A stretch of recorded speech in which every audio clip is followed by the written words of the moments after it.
disciples de Jésus.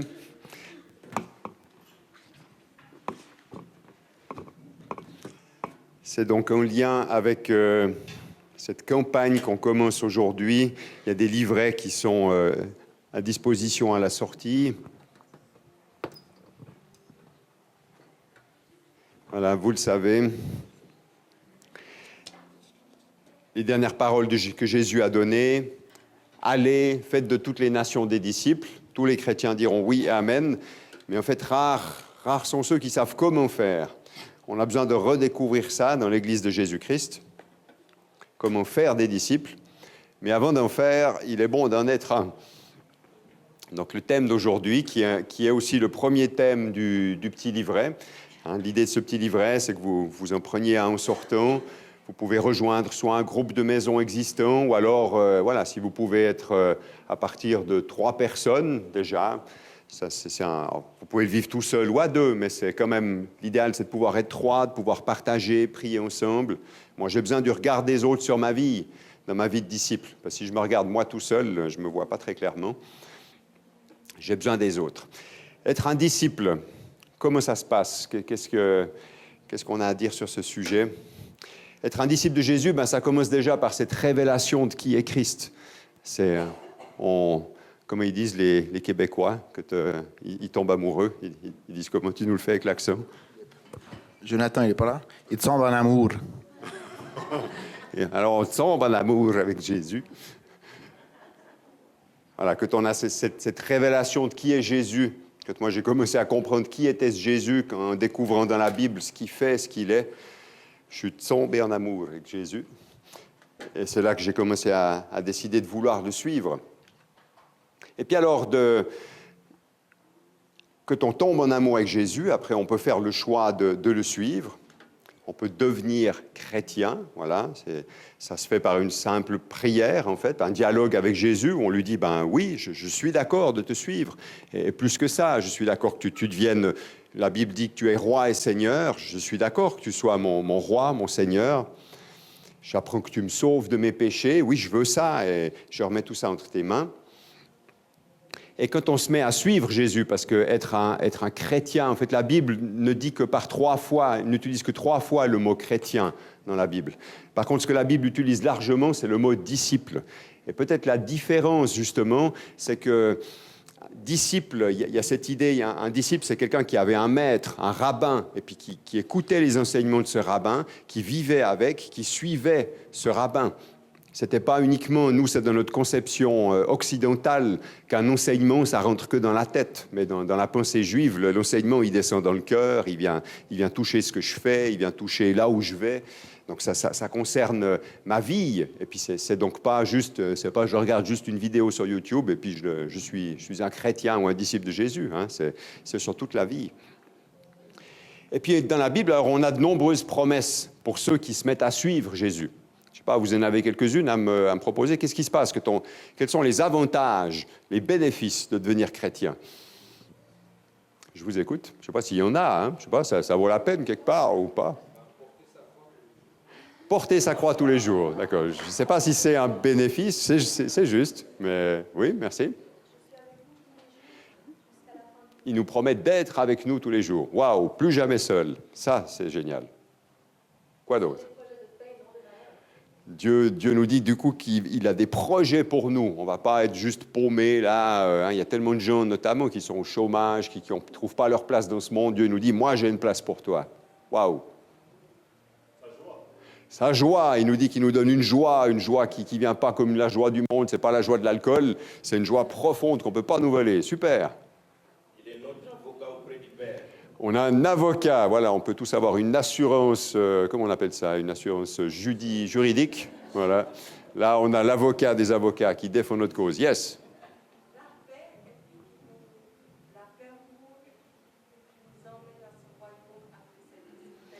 Il nous donne déjà sa paix ici et maintenant. Là, on voit aussi que tant de gens sont prêts à dépenser des fortunes pour aller suivre des stages de gourou à grand prix dans des jacuzzis. Et puis, en fait, ça ne marche pas si bien que ça. Jésus nous dit, moi, je vous donne ma paix, que rien ne peut vous enlever. Et il nous promet que même après cette mort, ça ne s'arrêtera pas, on sera encore avec lui.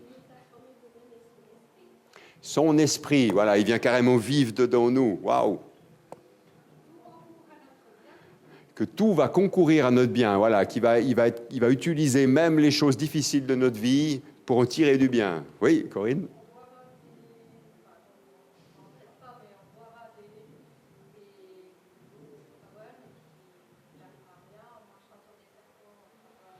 Voilà, on pourra même marcher sur des scorpions qui ne nous arrivera rien, qu'on pourra boire des breuvages empoisonnés. J'avoue que je n'ai pas encore essayé cette partie-là de ma vie de disciple. Mais c'est vrai, c'est écrit. Allez, amen. Il nous donne sa puissance, son autorité. Sa puissance, son autorité. On peut même se mettre à chasser des démons. Waouh, ça c'est... Voilà, moi j'aime ça. Qu'est-ce qu'il y a d'autre? On n'est plus esclaves. Il y a tellement de choses qui nous rendent esclaves dans cette vie et nous promet la liberté. Son amour, waouh! All we need is love. Hein? Tellement de gens, on est prêt à faire tellement de bêtises pour avoir un petit bout d'amour. Lui nous dit, waouh, je te donne tout. On devient enfant de Dieu. Waouh, ça devient fort, ça, carrément. Alors, enfant de Dieu. Des promesses, il y en a, les amis. Hein, voilà, j'en ai énuméré quelques-unes, vous l'avez dit. On reçoit une vie nouvelle, on peut naître de nouveau, recevoir un cœur nouveau, on peut être pardonné de nos fautes, on peut être purifié de nos fautes, on peut être réconcilié avec Dieu, on peut servir Dieu, libéré de nos ennemis, dans la sainteté, dans la justice, sans crainte. On peut être adopté par Dieu, faire partie de sa famille, transformé, développer des qualités belles, profondes.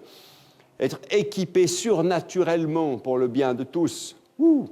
Recevoir l'autorité pour chasser les démons, guérir les malades, devenir collaborateur de Dieu. On travaille avec Dieu dans ses œuvres extraordinaires dans ce monde. Recevoir l'assurance de ne plus jamais être seul, accompagné, habité par Dieu. Recevoir l'espérance de la vie éternelle et tant d'autres promesses, parce qu'il y en a.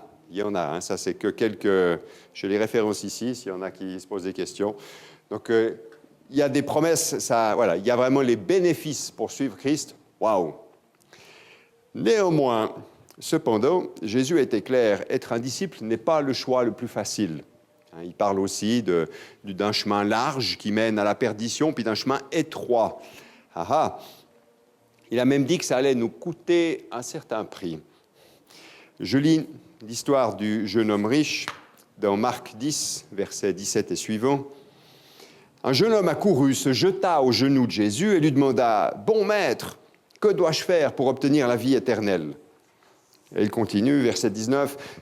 « Tu connais les commandements, ne commets pas de meurtre. » Voilà, il lui dit « Que dois-je faire pour obtenir la vie éternelle ?» Ne commets pas de meurtre, ne commets pas d'adultère, ne vole pas, ne porte pas de faux témoignages, ne fais de tort à personne, honore ton père et ta mère. Hein, c'est un peu là un résumé des commandements de Dieu. « Maître, lui répondit l'homme, tout cela, je l'ai appliqué depuis ma jeunesse. » Jésus posa sur cet homme un regard plein d'amour et lui dit, « Il ne te manque qu'une chose. Va, vends tout ce que tu possèdes, donne le produit de ta vente aux pauvres, et tu auras un capital au ciel. Puis viens et suis-moi. » Une chose. Une.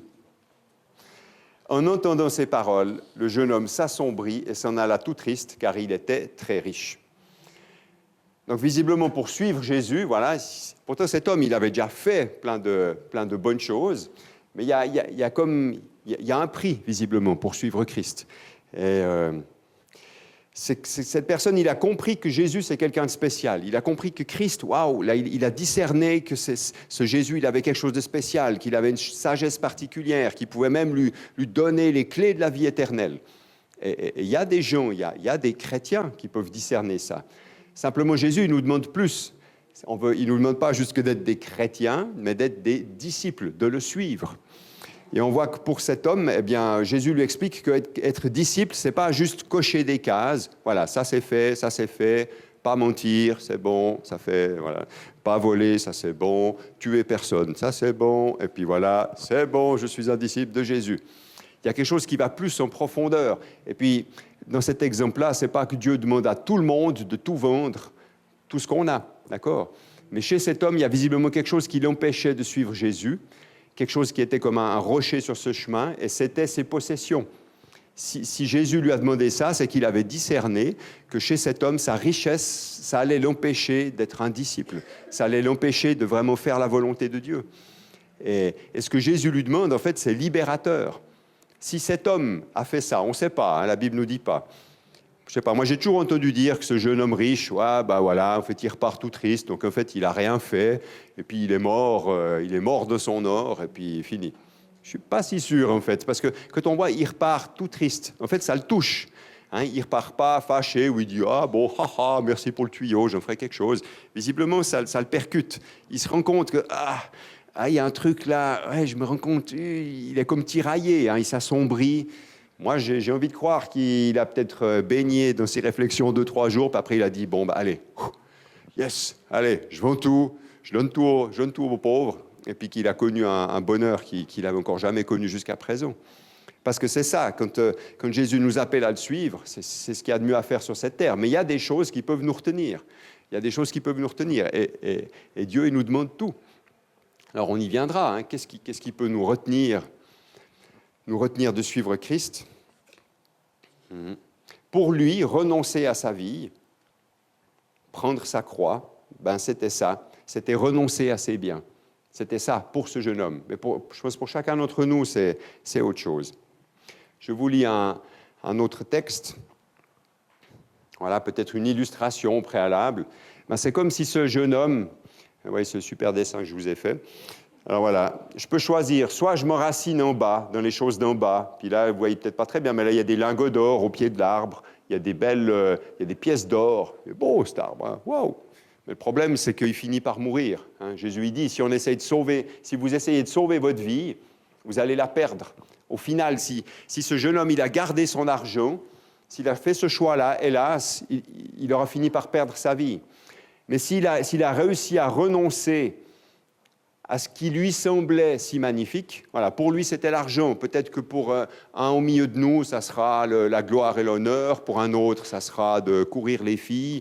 Pour un troisième, ça sera de poursuivre à tout prix sa profession, quitte à marcher sur les gens. Vous voyez ce que je veux dire, hein? On a tous un peu nos richesses terrestres. Mais si ce jeune homme a réussi à faire le choix de s'enraciner au ciel, voilà, eh bien là, Jésus nous dit, si on est prêt à renoncer notre vie, on va la trouver. Je lis donc dans Luc 9, 23 et suivant. « Si quelqu'un veut me suivre, qu'il renonce à lui-même. » Qu'est-ce que ça veut dire, ça, renoncer à lui-même? « Qu'il se charge chaque jour de sa croix. » Oui, Stéphane. « Et qu'il me suive. En effet, celui qui est préoccupé de sauver sa vie, il la perdra.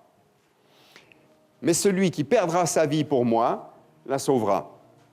Si un homme parvient à posséder le monde entier, tout l'or du monde, à quoi cela lui sert-il s'il se perd ou se détruit lui-même? Si quelqu'un a honte de moi et de mes paroles, le Fils de l'homme à son tour aura honte de lui quand il viendra dans sa gloire, dans celle du Père et des saints anges. » Donc ça veut dire quoi? Renoncer à soi-même, porter sa croix. Alors renoncer à soi-même, je ne crois pas que ça veut dire que maintenant, Patrick, je me considère comme un nul, un moche, un stupide. C'est pas ça que ça veut dire, d'accord? Ça veut pas dire non plus, je m'occupe plus de Patrick, je me douche plus, je me lave plus, et puis voilà, je mange plus que des hamburgers au McDonald's. C'est pas ça, hein, renoncer à soi-même. Là, il est écrit aussi dans Matthieu 22 que tu aimeras le Seigneur ton Dieu, ton prochain comme toi-même, d'accord, les amis? Il faut s'aimer soi-même, c'est important. Prendre soin de soi, oui. Mais néanmoins, renoncer à soi-même, c'est, je crois, ce que j'aimerais vous proposer, c'est de dire, moi je renonce au Patrick roi, le Patrick Dieu, le Patrick, hein, je pourrais tout ramener à moi, je pourrais chercher à construire mon royaume. Je vais dire, voilà, maintenant je vais mettre de l'argent de côté, et puis je vais faire mes projets à moi, et puis je vais tout faire pour que ça se passe le mieux pour moi, je ne pense plus qu'à moi, les autres, tant pis pour eux, mon but à moi, c'est d'avoir ma villa avec mes 3 jacuzzis, et puis le monde peut mourir, je m'en fiche, moi je veux mes 3 jacuzzis. Et c'est ça, mon but à moi. Eh bien, renoncer à soi-même, voilà, c'est dire, non, ce Patrick-là, ce Patrick roi, celui-là, je ne veux pas en entendre parler, je ne le connais pas. Hein, se charger de sa croix, Il semblerait que si on croisait quelqu'un à Jérusalem en l'an 33 avec une croix sur le dos, hein, alors il portait que la partie verticale ou la partie horizontale peut-être, horizontale, merci, que la partie horizontale. Donc si vous croisiez quelqu'un à Jérusalem en l'an 33 avec une grosse poutre sur le dos, quel était l'avenir de cet homme ou de cette femme? Ben, pas terrible, hein, parce que ça veut dire que genre dans l'heure qui suivait, il allait se retrouver crucifié. Et puis que dans les heures qui suivaient, ben, cette personne était morte, finie. Donc se charger de sa croix, ça ne veut pas dire, ben voilà, moi j'ai mon voisin qui m'embête, alors c'est ma croix, voilà, et puis je vais le laisser m'embêter jusqu'à ce que, ou j'ai mon voisin du dessous qui fait la fête toutes les nuits, j'arrive pas à dormir, mais c'est ma croix. Et puis je ne vais pas dormir toutes les nuits jusqu'à ce que j'y perde ma santé et que je meure. Voilà, c'est ma croix. Alors je ne vais rien dire. Ce n'est pas ça, les amis. Non, ça ne veut pas dire je suis un paillasson puis je me laisse marcher dessus. Ce n'est pas ça. Mais ça veut dire en effet que quelque part que je me comporte comme si ma vie à moi était, comment dire, que je sois prêt à si je sais que je vais mourir dans 1 heure, est-ce que mon but à moi, ça va être d'amasser de l'argent sur mon compte en banque? Peut-être pas. Hein? Vous avez vu ce film Des hommes et des dieux? Qui a vu ce film? Excellent, regardez-le, hein, malgré que ce soit marqué des dieux, n'ayez pas peur, excellent. Ça parle de missionnaires qui sont en Algérie.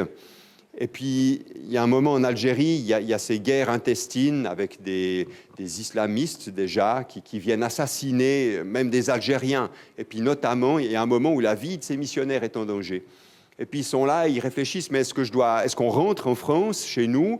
Et puis en même temps, ça voulait dire abandonner ces villageois qui étaient là, parce qu'ils consacraient leur vie pour les villageois algériens qui étaient là, notamment leur apportant des soins médicaux, etc.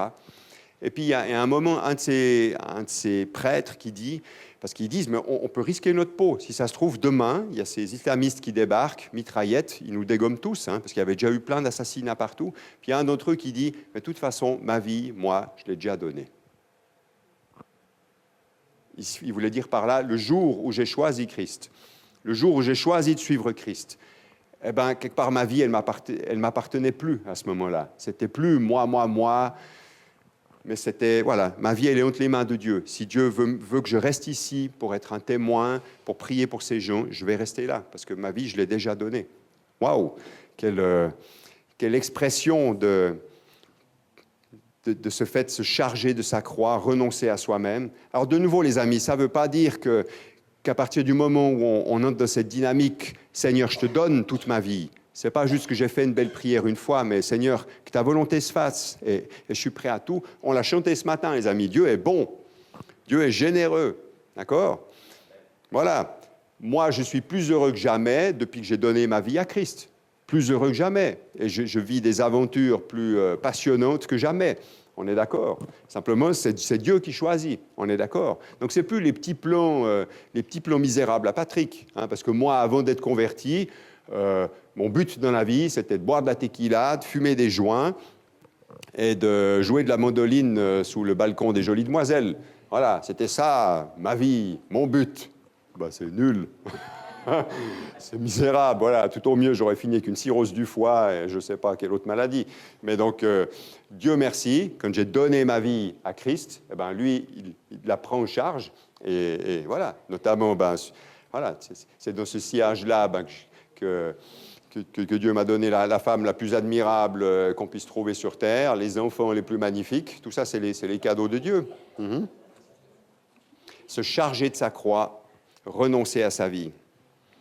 Hein, je pensais aussi aux stars, ces gens millionnaires qui ont tout, j'entends. Ils ont tout ce que le monde peut donner. Ils ont de l'argent, mais à plus savoir qu'en faire, ils font claque, ils ont du caviar qui est servi dans les 30 secondes dans leur assiette. Et puis pourtant, combien de ces gens, on le voit, ils n'ont jamais assez. J'entends, ils changent de femme tous les 3 jours. Voilà, la drogue, le machin, il leur en faut toujours plus. Et combien ont l'air tellement malheureux de ces stars. Ils ont tout, mais combien finissent à sombrer dans l'alcool, dans la drogue, combien se suicident, et puis il leur faut encore et plus et plus. Voilà, donc ceux-là, ils essayent de sauver leur vie. Hein, à moi, tout pour moi, et puis au final, combien la perdent, malheureusement. C'est donc ce paradoxe qu'alors que je choisis de suivre Christ, eh bien, celui qui, pour moi, renoncera à sa vie, la trouvera. Et moi, je suis où? Voilà, peut-être quelques signes que je n'ai pas renoncé à moi-même. Alors déjà, la première chose, est-ce que j'arrive à choisir Christ comme Seigneur? Voilà. Il y a bien des hommes et des femmes qui n'arrivent pas. Ils disent, oui, moi, Jésus, je veux bien, la Bible, c'est sympa, Jésus, c'est un bon philosophe, je veux bien avoir 2-3 des conseils de Jésus, mais que Jésus soit mon sauveur, à la limite, ça, ouais, alors ça, je veux bien encore, c'est sympa. Moi, je veux bien aller au ciel, voir comment c'est. Mais alors, un Seigneur, ça grince un peu. Voilà, ça, c'est déjà le premier pas. Est-ce que je suis d'accord que Jésus soit mon Seigneur? Ensuite, voilà, alors ça, ce n'est jalousie. Si vraiment j'ai renoncé à moi, à ma vie propre, est-ce que je peux être jaloux de ce que l'autre a? Oui, mais alors quand même, Annette, elle a des meilleures révélations de Dieu que moi, je suis jaloux, etc. Est-ce que vraiment, voilà, ça parle de quoi? C'est le moi, hein? La compétition, voilà, moi je veux faire plus que l'autre, moi je, argumenter sans fin, je veux toujours avoir raison, quoique je ne peux pas admettre d'avoir tort. Hein? Là, vous saisissez un peu, c'est un peu ce que la Bible appelle le vieil homme qui ronchonne. Être vexé de ce qu'on ne m'accorde pas assez d'attention. Voilà, quand même, après tout ce que j'ai fait, on ne m'a pas assez honoré, moi je trouve quand même, vous pourriez être plus reconnaissant pour tout ce que je fais pour vous. Alors vraiment, voilà, ça c'est quand même un petit peu, peut-être un signe que je n'ai pas complètement renoncé. Voilà, je mérite mieux, je mériterais plus, ou alors ce que j'ai, je le mérite, c'est normal. C'est normal que j'ai une maison, c'est normal que je sois en bonne santé, quand même. Après tout ce que j'ai fait pour Dieu, il me doit bien ça, ou le monde, la société. Pas terrible, hein? Voilà, je planifie mon avenir sans Dieu. Moi, je vais faire ça, moi, j'irai là. Hein, je crois que dans les milieux chrétiens, on disait toujours « Dieu voulant, nous nous verrons demain, sœur. Dieu voulant. » Voilà, mais c'est pas tout faux. Voilà, ça fait un peu vieux chrétien comme ça, mais c'est pas faux. C'est de dire, on va faire ça si c'est bien ce que Dieu veut. Voilà, je veux pas juste gérer mon avenir tout seul. Voilà, mes ressources, c'est mon argent, c'est ma voiture, c'est mes placements, et puis on fait ce que je veux. Et je demande même pas à Dieu ce qu'il en pense. Voilà, et même chose pour mes dons. Voilà, je suis doué en musique, quand même, j'ai beaucoup travaillé pour ça, alors c'est normal que je fasse carrière, que je devienne célèbre, et puis Dieu, voilà, c'est le dimanche à l'église, mais le reste du temps, c'est ma carrière. Donc, ce que je vous propose, les amis, ici et maintenant, est-ce qu'on peut prendre un petit temps devant Dieu? Alors, quelque part, je suis un peu désolé parce que ce n'est pas le message des plus populaires. Hein. J'entends, il y a ce qu'on appelle l'évangile de prospérité. L'évangile de prospérité, c'est on dit que les promesses. Alors, je pourrais ce matin vous dire, vous allez être bénis, et puis là, vous dites, alléluia, et puis vous aurez la santé, vous aurez l'argent, vous aurez le succès. Si vous êtes avec Jésus, tout ira bien pour vous. Voilà. Et puis je suis sûr, même peut-être si ça se trouve, dimanche prochain, il y a 2 fois plus de monde sur ces chaises, hein, parce que ça marche. Bon, on a tous qui n'a pas envie de ça. Mais ce serait... Je n'ai pas le droit de dire ça, parce que oui, la Bible, elle dit ça, mais elle ne dit pas que ça, justement. La Bible, elle parle aussi du prix à payer. Elle parle aussi du fait qu'on doive renoncer. Je pensais notamment, je ne sais pas est-ce qu'il n'y a pas des vignerons parmi nous, au milieu de nous ce matin, le fait d'émonder la vigne. Hein. Une vigne, pour qu'elle porte plus de fruits, il faut couper des petits bouts, hein, c'est ça, les sarments. Hein. On doit, je ne sais pas quand ils font ça, en fait, en automne ou... Ils le font maintenant, très bien, ça tombe bien. Pour qu'une vigne porte bien du fruit, on doit lui couper des branches, des sarments. Alors, imaginez, vous êtes un sarment, et puis le vigneron, il vient, il se pointe, puis il dit, votre vigneron que vous aimez, qui a pris soin de vous, etc., puis vous vous réjouissez de porter plein de raisins, vous dites, super, j'ai 150 sarments, et puis le vigneron, il vient, il vous en coupe la moitié. C'est terrible, moi je ne serais pas content. Hein. Peut-être vous dites, mais alors qu'est-ce qui m'arrive, qu'est-ce qui se passe, moi je change de vigne, je m'en vais. Mais pourtant, pour porter plus de raisins, c'est comme ça, il faut couper. Hein. du peu que j'en sais, c'est pour que l'énergie, la sève du cep ne s'éparpille pas dans trop de sarments, mais qu'elle puisse être concentrée dans quelques sarments pour que ces sarments soient vraiment bien porteurs de vie. Je crois que c'est une image que Dieu utilise en Jean 15, et il le fait aussi dans nos vies. Dans nos vies, il y a pour que la sève de Dieu puisse pleinement porter son fruit, il y a des choses auxquelles on doit renoncer, les amis. Il y a des choses auxquelles on doit mourir, il y a des choses qui doivent être mises de côté.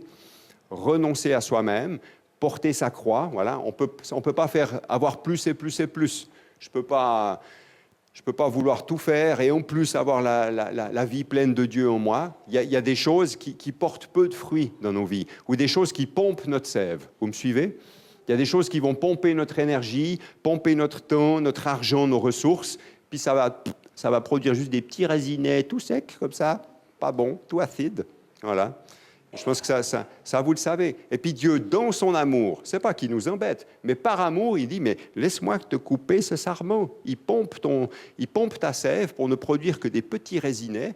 Moi, ce que je veux pour toi, c'est que tu puisses produire du fruit, et du fruit en abondance. D'accord ? Alors, je vous propose quelques minutes. Inès, tu pourrais distribuer ces petits papiers. Et puis, est-ce que quelqu'un pourrait distribuer les crayons des enfants ? Qu'on se mette devant Dieu et puis lui dire, mais Seigneur, où est-ce que tu me demandes de renoncer à moi-même ? Ça veut dire quoi pour moi dans ma vie ? Il faut que Dieu nous montre, les amis. Est-ce qu'il y a un truc dans ma vie que tu aimerais couper, que tu aimerais que je te donne ? Parce que c'est quand même toujours mieux que tu le donnes à Dieu plutôt qu'il doive venir le couper. Est-ce qu'il y a quelque chose dans ma vie qui porte peu de fruits, voire même qui empêche tes bons fruits de pousser ? Alors, il y a des choses, c'est évident. Si je consomme de la drogue, je n'ai pas besoin de prier pendant une demi-heure pour savoir qu'est-ce qui pompe ma sève. Si vous consommez de la drogue, ça va pomper votre sève et puis tout le reste de votre vie va produire que des petits fruits. Mais il y a d'autres choses plus subtiles. Ça peut être très subtil dans nos vies. Des choses même qui sont pas mauvaises, mais Dieu veut le meilleur pour nos vies, les amis.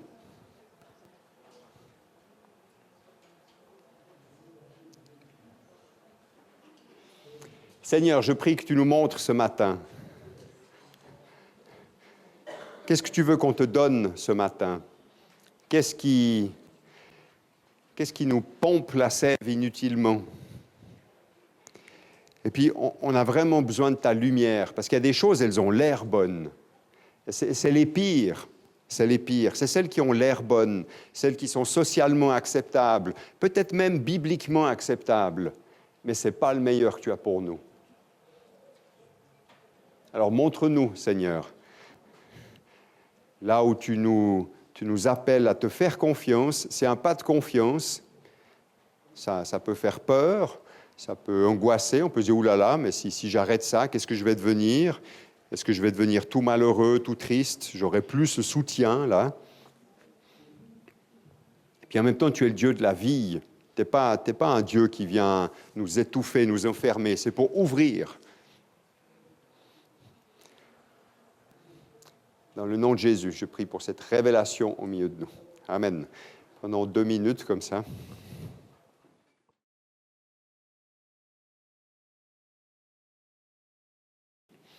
Jésus nous dit, je vous le dis en vérité, il n'est personne qui, ayant quitté, à cause du royaume de Dieu, sa maison, sa femme, ses frères, ses parents, ses enfants, et je crois qu'on peut rajouter encore tout le reste, tout ce qu'on donne à Dieu, les amis, Dieu ne reste pas impassible, il le voit et il honore les pas qu'on fait. Si je renonce à quelque chose parce que Dieu me le demande, je le répète, je ne suis pas en train de prêcher le misérabilisme. Être un chrétien, ce n'est pas ne plus rien faire et vivre sous un pont avec des haillons, ce n'est pas ça. Mais il y a des choses que Dieu nous demande de lui donner. Tout comme à Abraham, il a demandé son fils. Eh bien, l'histoire nous montre que Dieu le lui a redonné et bien plus encore. Il n'est personne qui, ayant quitté, à cause du royaume de Dieu, sa maison, sa femme, ses frères, ses parents, ses enfants, ne reçoive beaucoup plus dans ce siècle-ci et dans le siècle à venir la vie éternelle. Ce qu'on donne à Dieu, il nous le rend multiplié. Alors après, c'est Dieu qui voit qu'est-ce qu'il nous redonne, comment. Je ne suis pas en train de dire que si vous donnez 10 francs, Dieu vous en rendra 1000. Voilà. Peut-être vous donnez 10 francs, puis vous recevrez un bec. Voilà. Ou, c'est Dieu qui voit. Ils ne reçoivent beaucoup plus dans ce siècle-ci et dans le siècle à venir. Suivre Christ est donc un choix intelligent, mais difficile. Et je termine par cette prière. Jésus, je suis d'accord que tu sois le Seigneur et Maître de ma vie. Je te donne tout ce que j'ai. Je te donne qui je suis. Travaille en moi, avec moi, au travers de moi, comme tu le voudras. Seigneur, je prie que tu nous ouvres les yeux, que tu nous montres encore dans les jours à venir qu'est-ce que ça veut dire être un disciple et quel est le prix à payer. Est-ce qu'il y a des choses qui nous empêchent d'être pleinement tes disciples? Seigneur, on veut s'alléger pour te suivre. Et on veut être juste avec toi, pas 1 kilomètre derrière. Aide-nous dans ce sens. Seigneur Saint-Esprit, nous demandons ton aide et ton assistance. Par nos propres forces, on n'en est pas capable. Alors Seigneur Saint-Esprit, viens nous donner l'envie, nous donner la force de le faire. Et puis révèle-nous toujours plus qui est Christ, parce que c'est ça notre motivation. On ne veut pas le faire parce qu'il faut le faire, mais parce que Christ est tellement magnifique, ses promesses sont tellement merveilleuses, qu'on serait tellement stupide de nous contenter des petits biscuits secs qu'on trouve ici-bas. Ouvre nos yeux, Seigneur. Dans le nom de Jésus, j'ai prié. Amen. Et je termine par cette citation de C.S. Lewis. Il dit que dans la Bible, en fait, Dieu ne condamne pas nos désirs, mais en fait, il les trouve trop petits. Et que souvent, on se contente de faire des pâtés de sable dans la cour de notre maison, alors qu'on est invité à faire des châteaux de sable au bord de la mer. C'est ça. Dieu, il ne veut pas restreindre nos désirs et puis devenir des petits rabougris. Au contraire, il dit, les gars, vous ne désirez pas assez. Tu cours après l'or, misérable, j'ai tellement mieux. Tu cours après les diamants, les belles femmes, je ne sais pas quoi, misérable, j'ai tellement mieux. Que le Seigneur nous ouvre les yeux et nous aide à y voir clair. Amen.